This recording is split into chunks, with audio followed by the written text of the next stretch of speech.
Partner গাড়ির cabin lock release করার জন্য এখানে একটা হাতল দেওয়া আছে। এই হাতলটার ডিউটি হচ্ছে এই যে মেন লকের সাথে দুই পাশে মাউন্টিং এর সাথে লক দিয়ে রাখবে।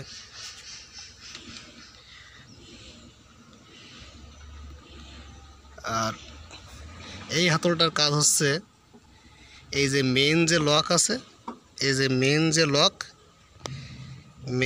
এই মেইন লকটাকে এই হাতলটা লক দিয়ে রাখে, সে ওইটাকে রিলিজ করবে। এই যে এইখানে রিলিজ করছে। এরপরে আরেকটা লক আছে, যে লকটা আছে এই যে নিচে।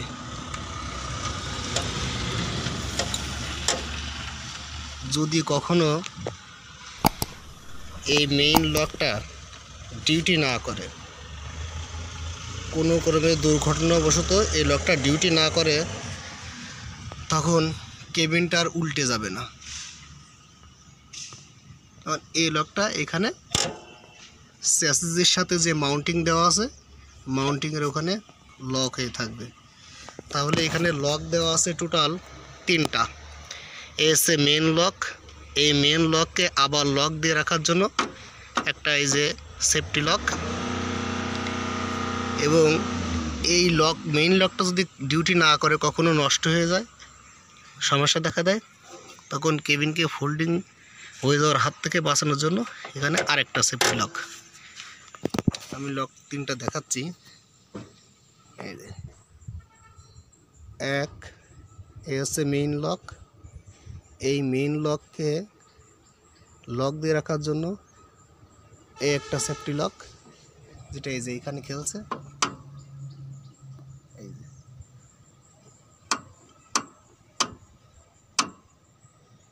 আর এই মেইন লকগুলো যদি কখনো সমস্যা হয়, সেক্ষেত্রে এখানে আরেকটা লক দেওয়া আছে 3টা।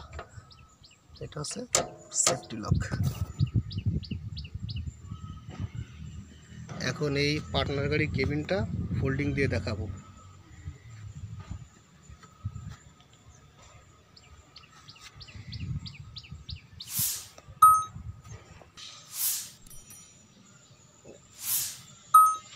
শুরু করেন। মেন লকটা রিলিজ করবো। আচ্ছা, একটু অপেক্ষা করেন। আতল দিয়ে এখান দিয়ে টান দেন,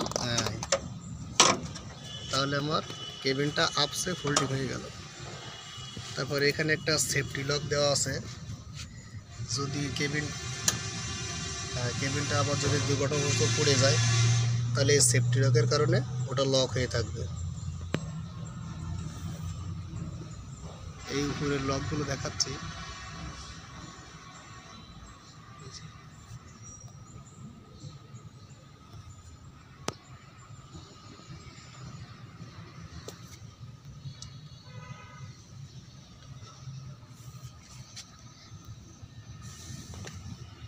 কেবিনটা নিচে নামাই নিয়ে আসেন। এখান থেকে এটা সেফটি লকটা আচ্ছা রিলিজ করে নিব। এটা হালকা উঁচু করে, এখন না একটু করেন, হ্যাঁ দেন। লকটা আবার লেগে গেছে।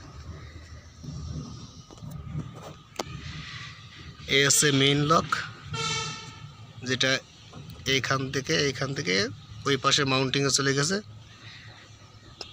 এটা হচ্ছে মেইন লককে আবার লক দিয়ে রাখবে সেফটি লক হিসাবে। যদি মেইন লকটা কখনো ছুটে যায়, তখন এই লকটা কেবিন ফোল্ডিং উল্টে যাওয়া থেকে রক্ষা করবে।